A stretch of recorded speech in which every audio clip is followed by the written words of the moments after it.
Hello, and welcome to the Vacay Podcast.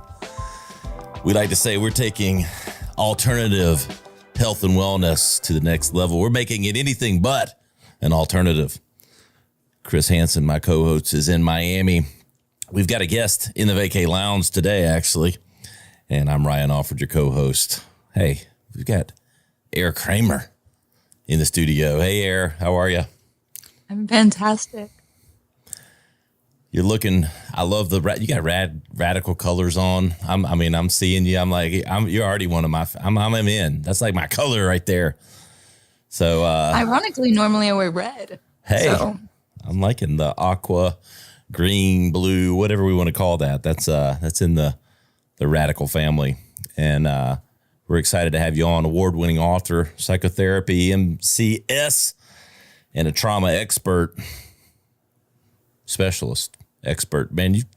Air, so many titles, so many accolades. You know, how did we get you on this show? Well, how did we get me here? Well, I walked in. That was probably the first step. Before that, I had actually learned a lot about Chris and his work. And we are both in the spiritual community down here in Miami and a lover of knowledge. So yes. I have more certifications and degrees than any 5'9" girl probably should. Well, we'll get into all that, but I do like what I've read and what Chris has said. So we're excited to have you. And Chris, how's Miami today? We got a nice sunny day here in Miami, baby. Everything's good. The Vacay Lounge is looking good. What's that? The Vacay Lounge is looking good. It's sunny in there, so I'm feeling good about it. Sunny and fresh air, baby. We're good. I know. Air, let's, I will say this. So I grew up like an Air Jordan, like Michael Jordan fan. So like you had me with your first name anyway. I know it probably has nothing to do with Michael Jordan, but I mean, I'm just like, yeah, I start smiling when I say your name, which is that can't be anything but a good thing, right? I always tell people when I first meet them that they can't remember my name, just breathe. And then when I see people that have the Air Jordans, I'm like, I own you because, my name's on you. So. Uh-oh. I know, you wearing your Jordans today? I've got some, these are Air Nike, so I'm owned. All right. There's worse things to be owned about. Air, let's set the table for our audience. Let's talk about your journey a little bit. What got you here today, your background, those kind of things. And Chris and I will ask you a few more questions. Yeah, so I'll give you the 411. I actually grew up in the modeling industry. I am originally from a very small town and was recruited into the United States. I traveled all over the world modeling. So I've been to 47 different countries. I've lived in 10 different countries. And I used that money to be able to go to college and get some degrees in there. So I have 3 degrees from my undergrad. And I'm just really fascinated with how the body works, how humans work, behavior. And during my undergrad, I actually was a victim of human trafficking. So that came from the industry and really just transformed my life in a negative before a positive way. But after I was able to get rescued from that experience, I definitely knew that my whole life purpose was to help understand people, help bring healing to them, and not just healing, but transform them from survivors to thrivers. And I use that money actually from my books. My books, Model Stop Traffic and Trafficking Aftermath, are my testimony of my story. And then from there, I went on book tours. I opened up a business called Flying with Air, which was herbalism and metaphysical based. And then we'll just keep going. It's like whole life. Wow. For 29 years. It's good. All right. So you were telling us about modeling career, human trafficking. You started your own business. Then you went to grad school. Let's touch back on the business, because you said you built a business, you sold it, and that gave you the funds to be able to go pursue, higher education. Tell me about the business. We touched briefly on it. Obviously, I'm wearing my crystal bracelets and stuff we talked about before. where did this idea come from? What gave you the courage to just say, all right, fuck it.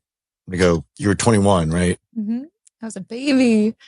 So ironically, a lot of people these days want to go into entrepreneurship, but I actually was forced into entrepreneurship as a result of the human trafficking experience.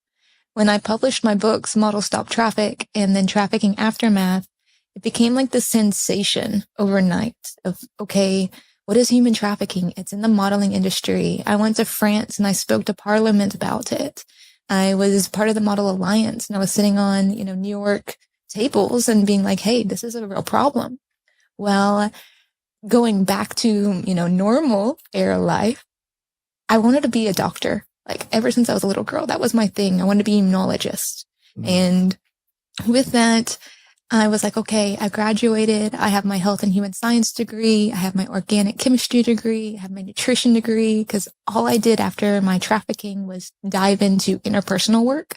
I wasn't dating. I wasn't partying in college. Like, I'm the girl with a book in the fireplace. That's me. So with that, I graduated and I thought, wow, this was going to be fantastic for me. I'm going to go out into the world, start my new life chapters. And then nobody wanted to hire somebody. If you Googled their name, it said human trafficking survivor. And that became a real problem, especially as like the Epstein cases became more popular and things just, I would think that would like make you more popular. It made me popular. It didn't make me very good for a lot of work corporate cultures, because I wanted to be part of the CDC. I had actually I was in my second interview with the FBI. I worked as a victim advocate with the Bureau. So those type of things sound great to society, but when you're looking at HR and you're looking at, this is the girl that's, running the lab right next to you, they didn't want that as part of their culture. So I was like, okay, I'm at this point, I'm really just, starving. I need to eat, right? I'm on my own, in the words of Taylor Swift. And I was like, okay, what can I do that will bring any type of substance? I do have this money from Model Stop Traffic and that book tour, and I have no idea how to run a business, but I'm at this point where I need to, or else this isn't going to last me too much longer.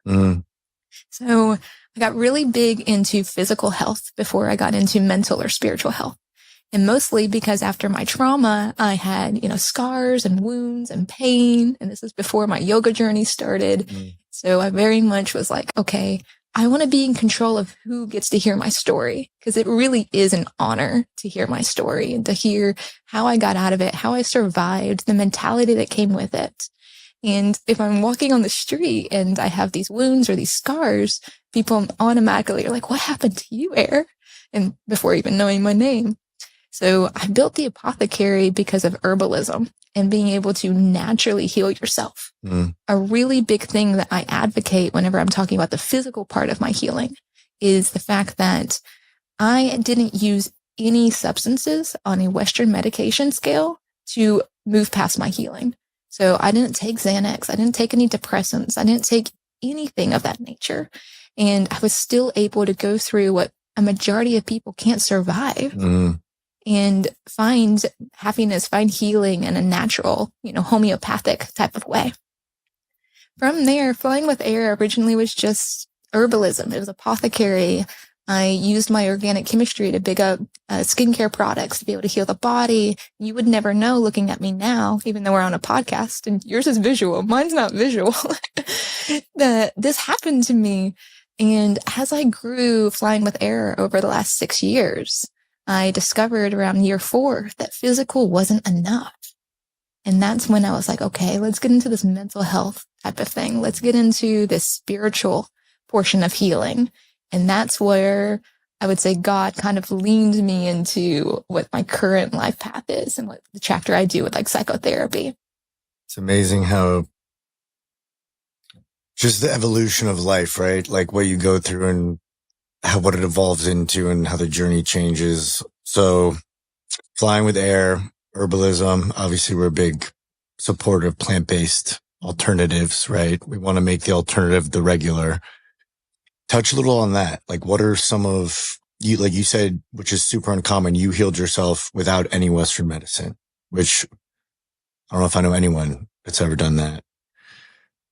Give some examples of just for our audience, just some like herbal remedies that are your go-tos or were at that time, or something you recommend to people?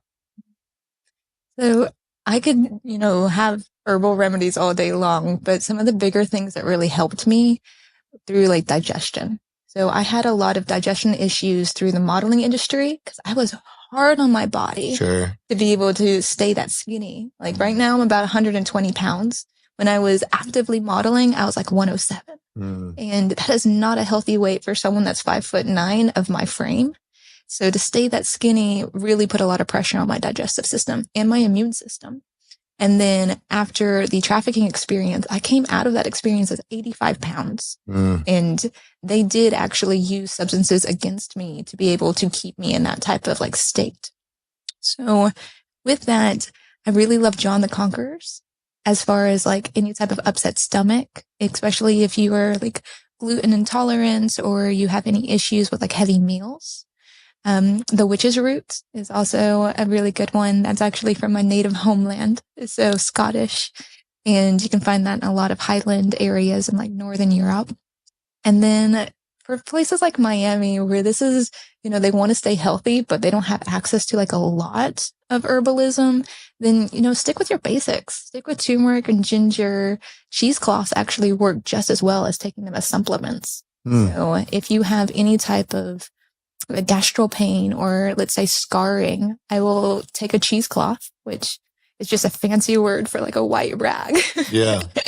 And I will soak it in ginger and turmeric and then just make it smell nice or, a little bit more pleasant, like a chamomile or a lavender. And I will actually wrap my stomach or I will wrap wherever I got burned or scarred. I'm always burning myself with a curling iron. So to be able to like help that. So I mean, I think that's a great example because every woman I know has burned themselves with a curling iron. So, all right. So there's some good remedy choices. So what about now? Is there anything that you keep in your like daily regimen for wellness? Daily. If we're just sticking with herbalism, or do you want to expand into like practices too? Let's do both. Let's expand into the practices. Okay. So I'm a big advocate I drink hibiscus tea every single morning and evening. And that is purely because I was so acne prone and even cystic acne whenever I was a teenager, which was really horrible if you're trying to be in the model industry. Sure. And you would never know that about me now. So hibiscus is something that is like a requirement for me. And then I would say like just to go into practices, I'm a huge advocate of yoga and meditation and breath work because what you're doing on the inside is going to reflect on the outside. For sure. And when I was even in Colombia in November for 45 days, like the latter half of October and into November, I was meditating for 3 hours a day. And then I was doing a sauna or yoga twice a day. And I would say that was probably the best looking physically I had, not just because we're moving our bodies around, but because our cortisol levels were so much lower. And I was building up these new neural pathways that were connecting things from my previous traumas and not even my, complex trauma, but the trauma from childhood, the trauma from, building a business over 6 years, like that chronic stress. Yeah. We torture our bodies so much. And you're going to tell me. You've been telling me all day. Chaotic energy. I was like, the first thing I said to him was like, Chris, do we need to breathe? Like breathe. Little breathwork session before we record. So all of those things have really just reset me to be able to go out and explore. And I'm very much more in my feminine energy these days. But when I need to step into that masculine energy and go build something like the Masterclass or work with a client, I need to have this framework and this foundation before I can actually do that. So let's touch on some of you mentioned yoga, breath work, all these different modalities that you tap into. What was your journey?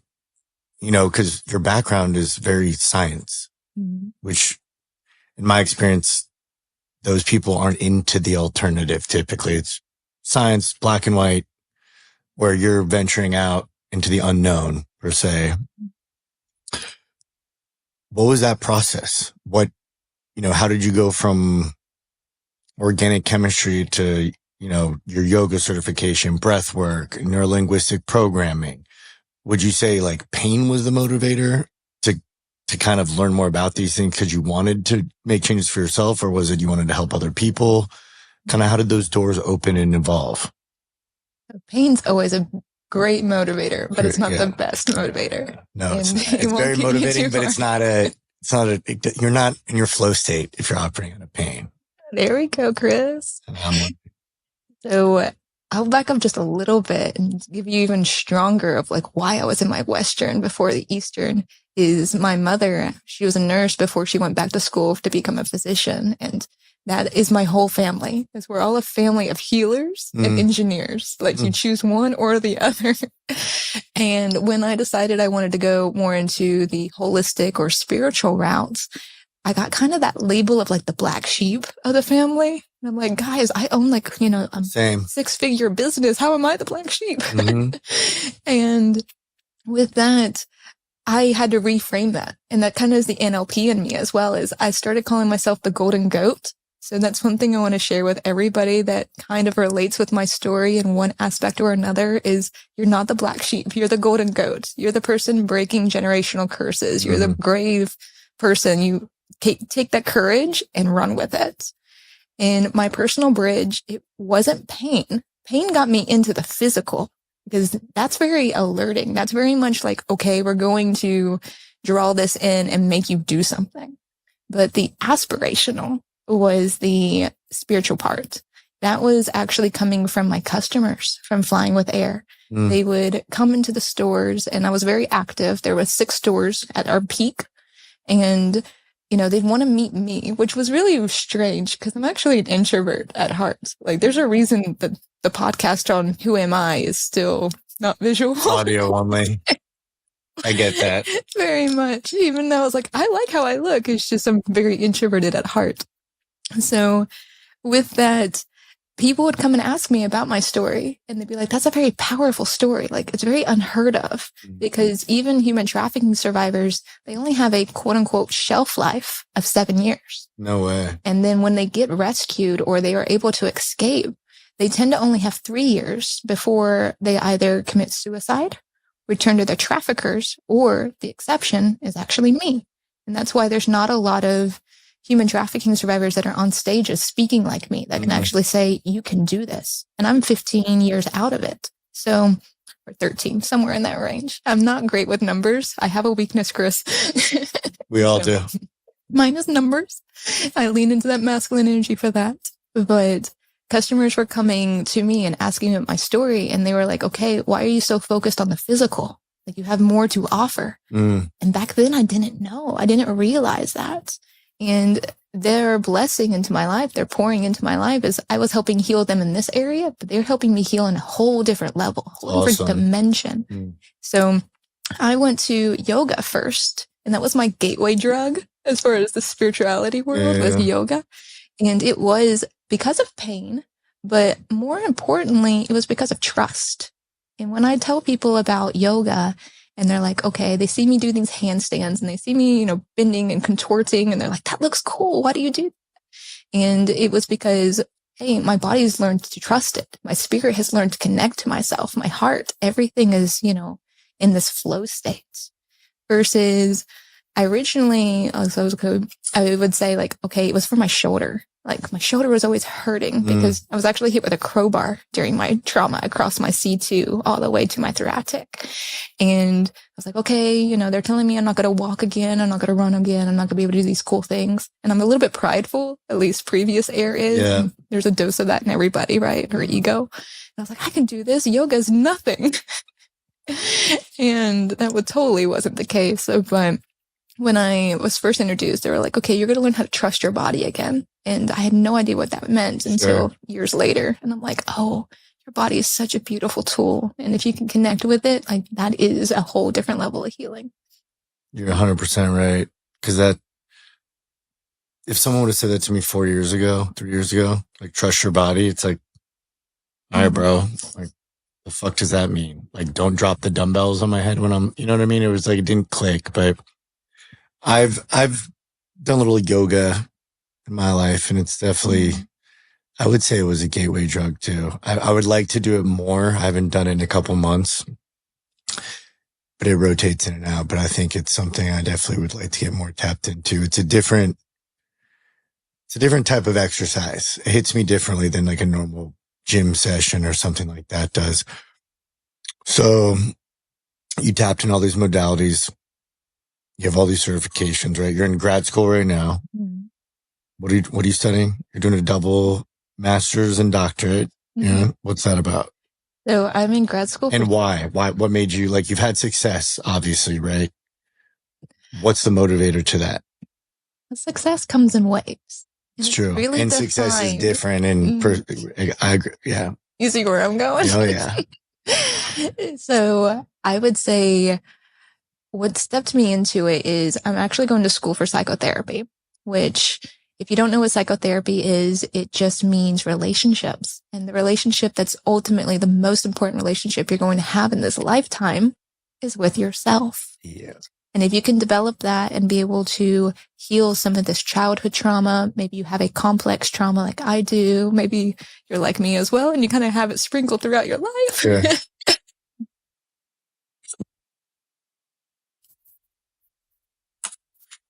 All right. A little technical difficulty. We're good. Chris loves me today so much. Yeah, we're having little technical issues today. You can tell. It's like, air's coming. Let's like ruin all of technology. Don't worry. There'll be a part 2. Okay. So I'll step back into it with psychotherapy and the ultimate relationship being with yourself. And if you can really heal that relationship with yourself, allow, accept, and move forward, you can start having the most beautiful relationships with other people. And I mean romance, I mean healing that relationship with your parents, extended family, friends, if you feel like you're very lonely. And that's the field of psychotherapy. Now, I got into that based off of the fact that, okay, as I started to grow the emotional and the mental, and I felt really lonely. Like, there's not anyone walking on this earth with either my name or my story. So if you Google me, I'm the only one that shows up, and I couldn't find anybody, even as a human trafficking survivor or a former model or someone that went to school, that just made me feel like, okay, I belong. And that was the total wrong approach. The approach was supposed to be, I do belong. And can I accept myself? I am different. I am this whole different life experience. And right. I came to this world to have this particular experience. So I got really into psychology as a result and started working with human trafficking survivors at first to be able to help them get to where I was and hopefully surpass me, because success is very different for other people. And as I'm working with these survivors, I started working with businesswomen because I was burned out with flying with air. And I loved that entire chapter of my life. All 6 years were beautiful, but I wasn't happy. And I was doing all this healing for other people, and I felt almost like an imposter because I was like, I don't feel healthy anymore. I don't feel happy. And this isn't, not, what I preach. And I want to walk and talk and do the whole 9 yards. So that was part of that. And I was like, okay, I literally had this moment, and it was in 2021, where I was like, okay, I'm ending this relationship, and it was a 4-year relationship. My business is as big as ever, and I'm living in Miami. I'm living in the penthouse. Like, everything looks awesome, right? On paper. And I'm so miserable. I'm crying myself to sleep every single night. I feel like this isn't me. This isn't who I am. So I started picking up different books, like How to Break the Habit of Being Yourself, because I didn't like myself. And I was like, this sounds accurate. And I started reading different, like How to Be the Love You Seek, and different types of books that had to do about relationships with yourself. And I was like, I can do this. I do this with the survivors. I want to do this for these women that feel like I do, just overworked. And then I got into the concept of polarity. And that is my current life chapter. I'm all about polarity. Okay, so I want to get into that. And let's kind of, since that's what you're working on, and I'm assuming that's what you're working on with your clients and stuff too. So touch on what you're doing now, the type of people you're working with, polarity being kind of 2024 theme, I guess you could say. Where did that come from? And how are you implementing that with your clients? Give me kind of a basic, I see you on Instagram. I resonate with what you're putting out. I'm interested. What's that process? Sure. So can I feed it back to you just for one question? Please. So when I say the word polarity, where does your mind go? I immediately think like light and dark. Light and dark. Yeah. Ooh, like a yin and a yang Yeah. type of, okay. You're on the right track for sure. So just a blanket statement of polarity when we're talking about psychology and we're talking about relationships is we all have this gradient of energy or spirit or soul. Really depends on how you identify that part of you that's not the physical. That is your gradient or your polarization. And kind of like, the sun comes up and then the moon comes out type of thing. The night and the day is a really great way to look at it, Chris, because we have these light parts of us, this kind of airy energy. Mm-hmm. And we also have these kind of dark parts of us, this inner child wounds, the shadow self, the part of you that you're like, I hope nobody finds out about that. Mm-hmm. Like that type of part. And in polarity, the interpersonal part, the part about me, the part about you, Chris, and anyone that's listening is the radical acceptance of every single aspect of who you are. Not just the pretty side that you want to show off to the world or the super intelligent or the super funny. Like Chris is pretty funny. He wants to lead with that, right? But he also has these other parts, these, maybe he's a little bit messy and he doesn't want to show that. Or maybe, he has like this dark energy, maybe a fetish in there, all these different parts that we hide from the world because we're afraid it won't be accepted. Yeah. But the radical acceptance of ourselves allows the right type of people to actually come find us. Because so many of us are actually walking in this world, giving off this mask or this show and feeling so lonely because we're not actually representing who we are. For sure. And that's like the interpersonal part. So the clients that I have with that is where we start everywhere. And I would say most people are in that position where they're not truly accepting who they are. And they feel that loneliness, the depression, the anxiety, I miss my mom, but my mom is very frustrating and I can't talk to her about things, or, that relationship didn't work out because, they didn't really see me. They didn't make me feel heard or valued. And that's like part one.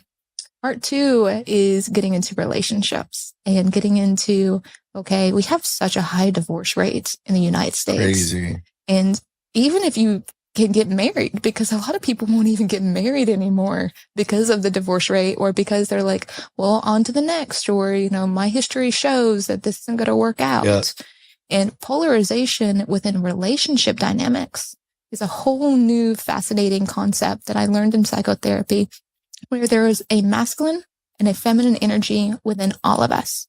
And I don't really love labels. In fact, one of my coined terms is I say labels are violent.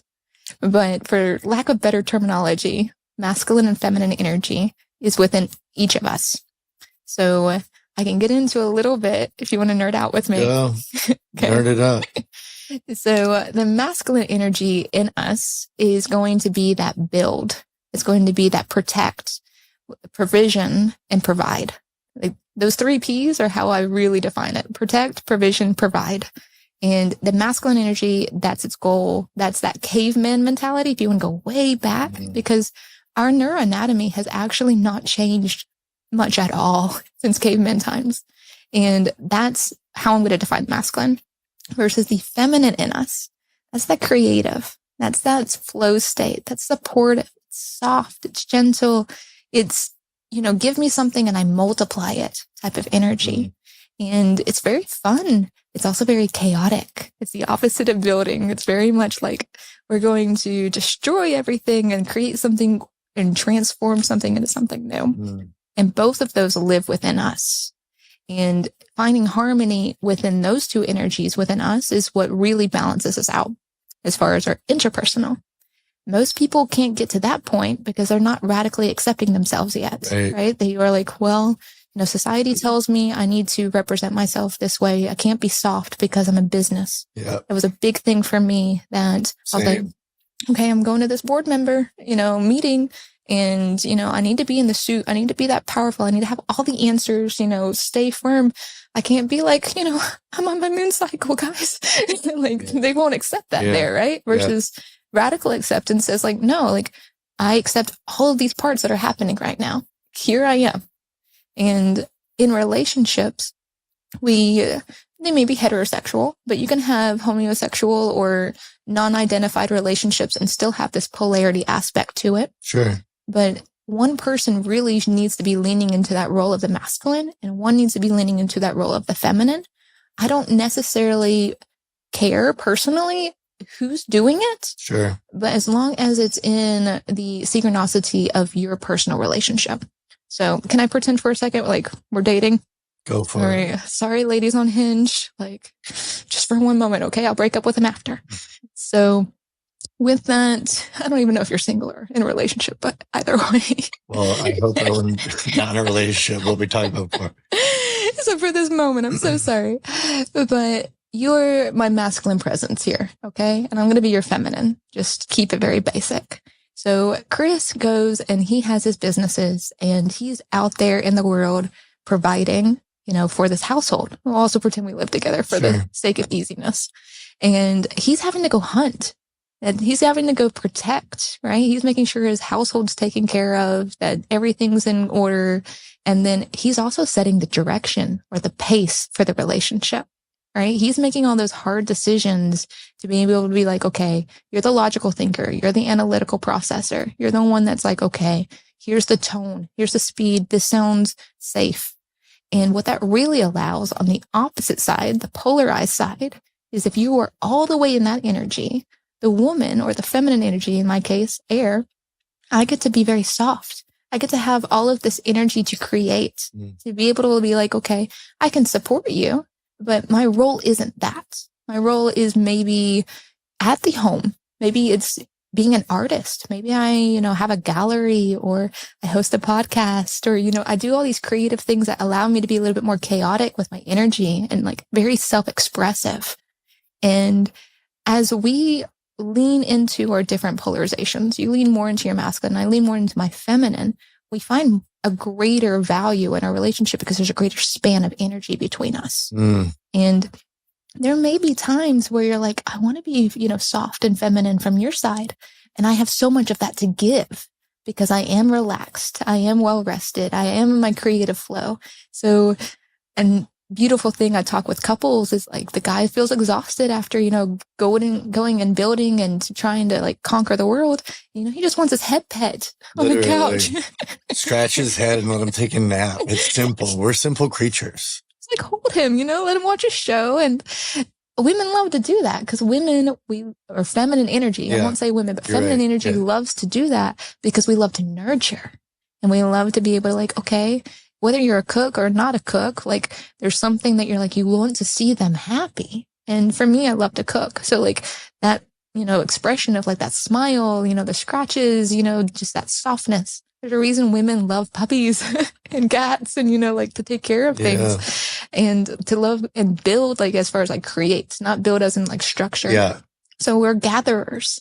Like we want to go shopping. We want to be able to like fill the home and make it a home versus the masculine just wants to make it a house.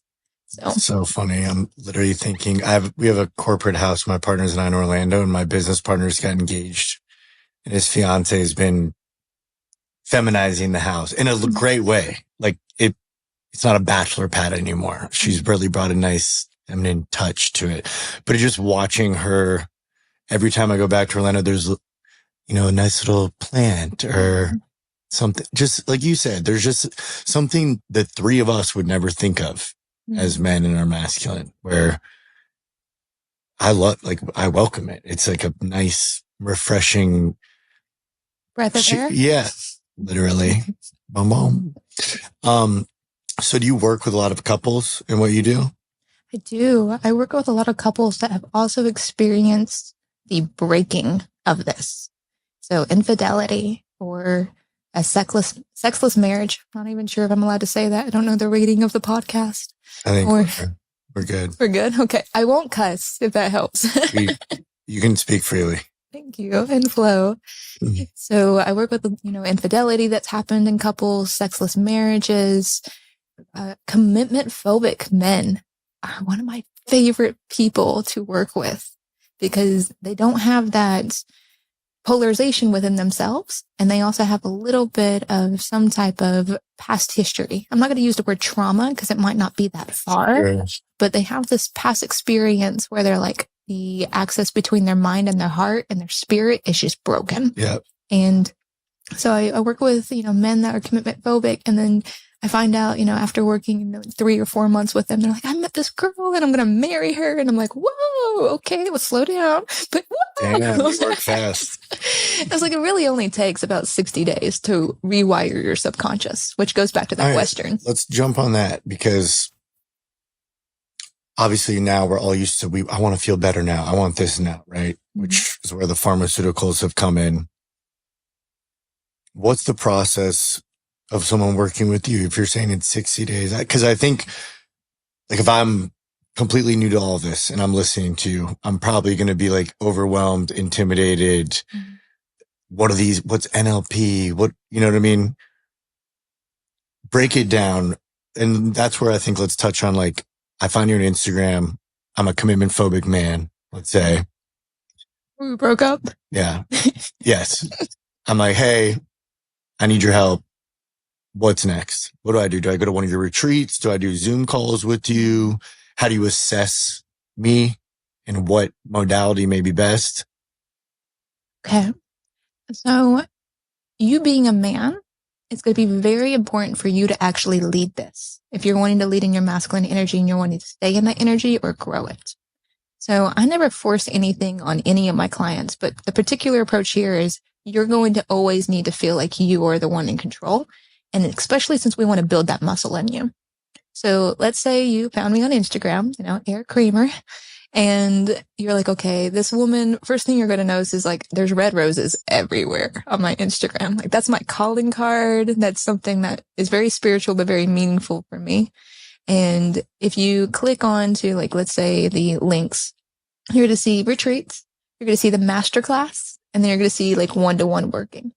Now, it also depends on where you're at in your life, right? Chris, you work a lot. You might not be able to go to a retreat for 5 days in, Costa Rica or Colombia. You might be like, girl, I need help now right. in this state.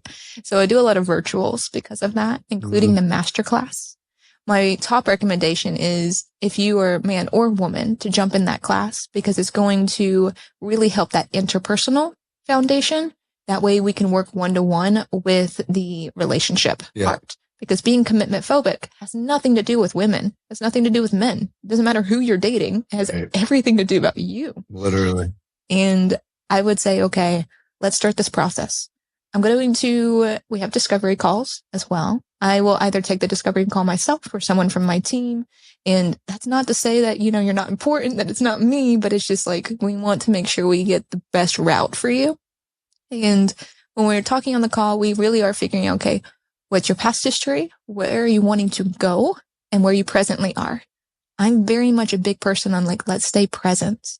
And a lot of the anxiety and the worry that we have in our life is we're either living in the past or living in the future. And I can actually bring you to the present. That's where we're going to find our joy and our happiness. And that's actually where the work begins. So with that, I will say, okay, I am a marriage between the Western and the Eastern. That's why this works. That's why it's so different. And that's why I get the results quicker than just being one or the other. Because that assessment, it was like, okay, if you are all Western and I start throwing yoga at you, you're going to be gone, right? Yeah. And if you're all, quote unquote woo woo, and I start, throwing, okay, let's talk to your subconscious and, rebuild your neural pathways, you're still going to be like, goodbye. Yeah. So really trying to meet them where they're at is going to be critical.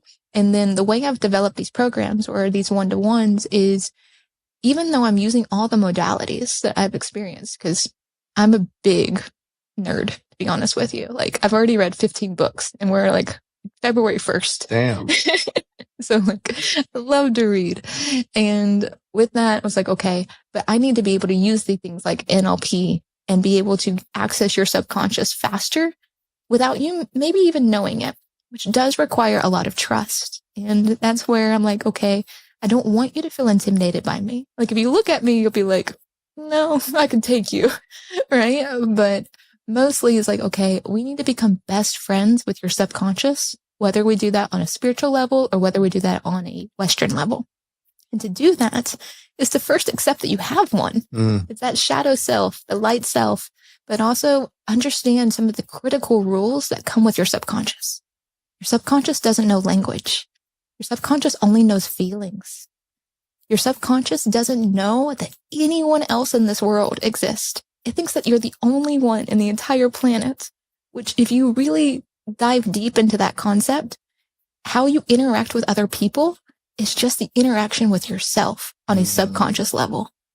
And what really gets people is subconscious only has one job and only cares about one thing. Do you want to take a guess, or you want me to My guess is survival. Survival. There we go. Leveling up of this. I got a little bit of knowledge. I trust that.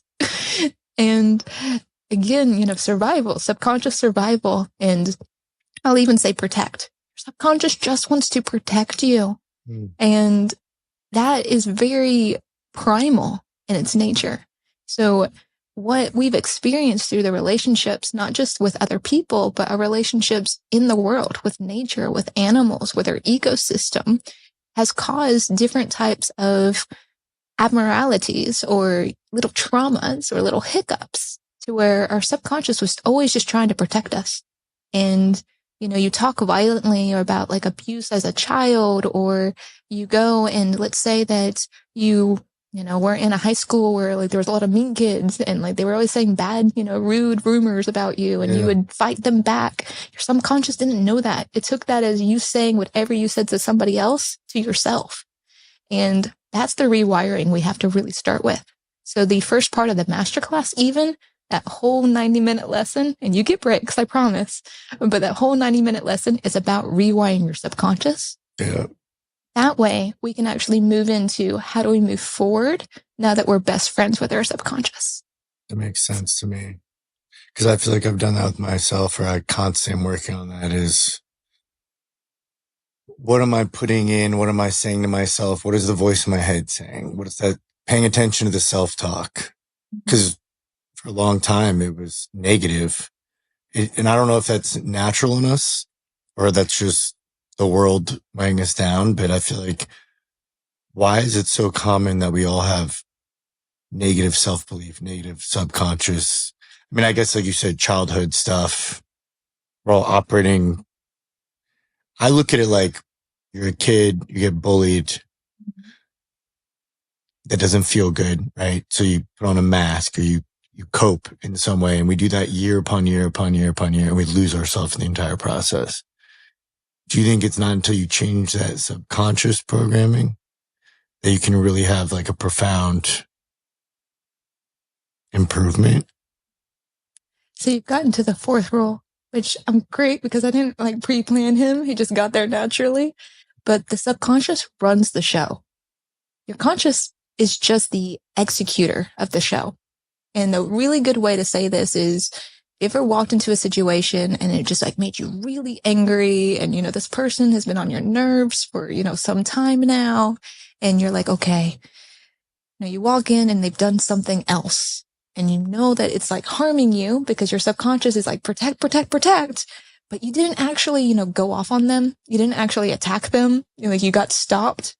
That's that executive functioning. That's the conscious.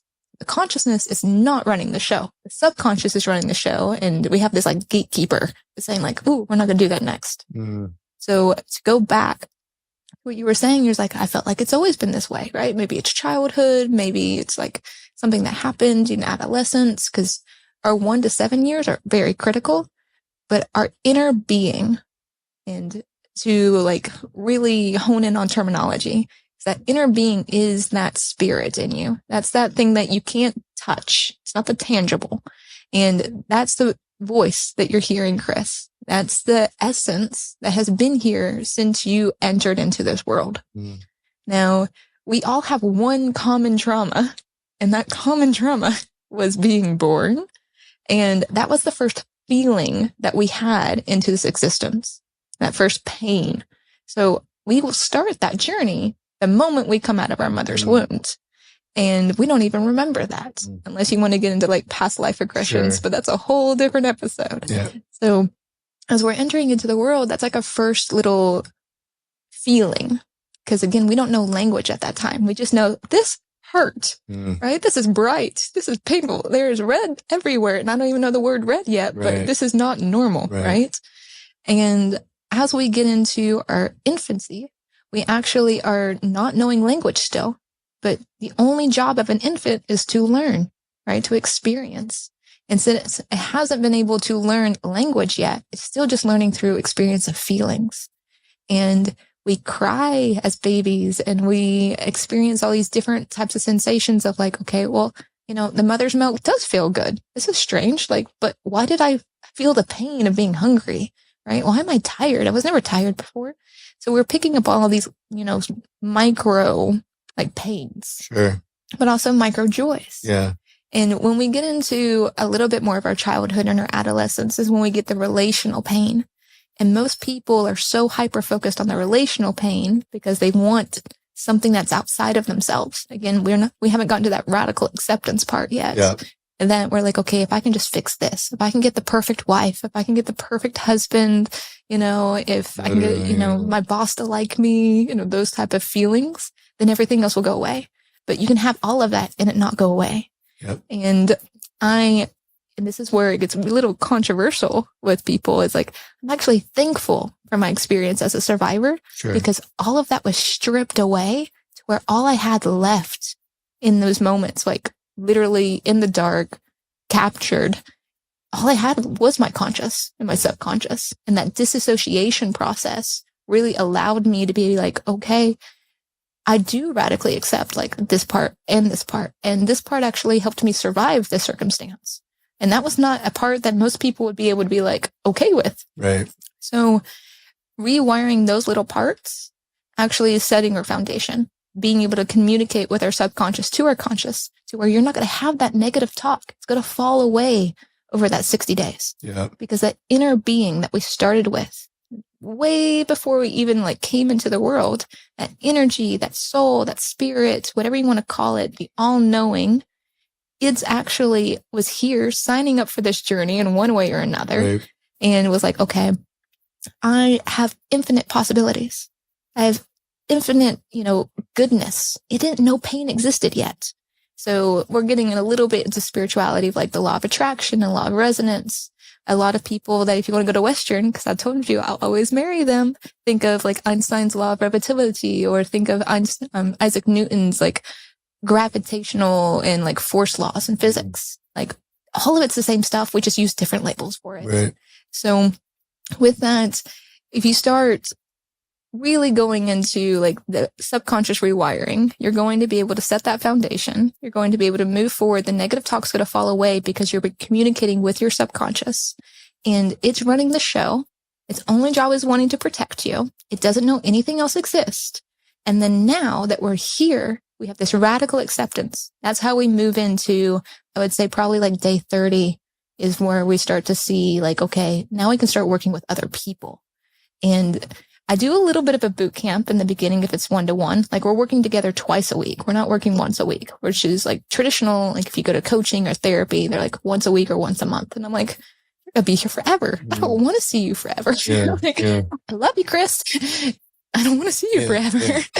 And my job is to make sure that you like stand on your own again. And like my purpose, my like calling, if you will, and to not keep you around, which is very not Western, right? Western wants to keep you there versus I'm banking and I know it. And it's worked for me is like, if I help Chris is going to go tell Chris's closest best friends and his family and, you know, the marriage is falling apart and they've tried everything. So I don't have to worry about that. And then he's my little walking testimony. And I'm so proud of you, Chris, for your journey. Yeah. So. All right. So you heard it here first, folks. You reprogram the subconscious. That's where all the magic happens. So let's tell people, like, where do they find your books? Where do they find you? And then what's next?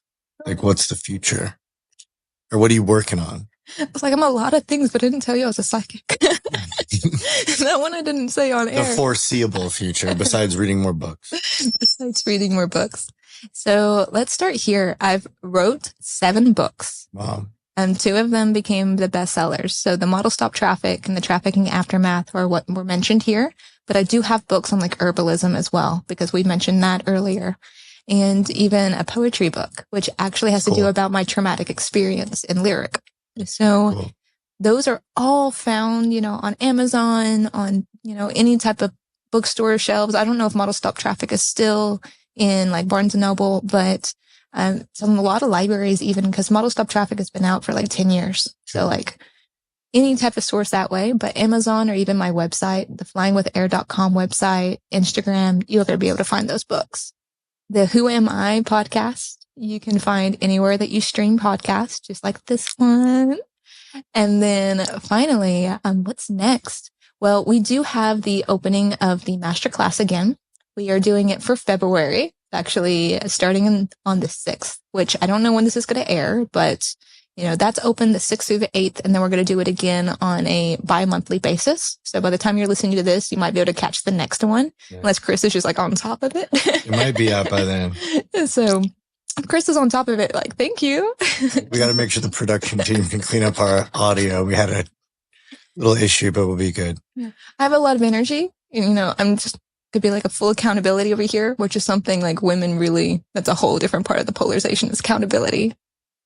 I'm going to leave that alone.